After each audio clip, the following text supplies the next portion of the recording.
Oh, mga karil, it's another place in the Lakeshore Park.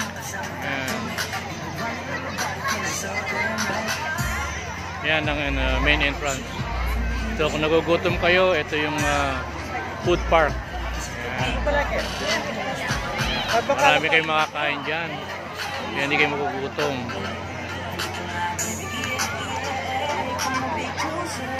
So nabigay ko na sa inyo yung yung free area.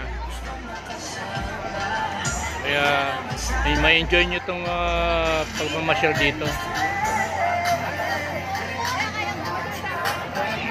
Ayan. Okay, ayan. Kita nyo na mga karil. Sige, bye bye. Hope you enjoy. Light and watching.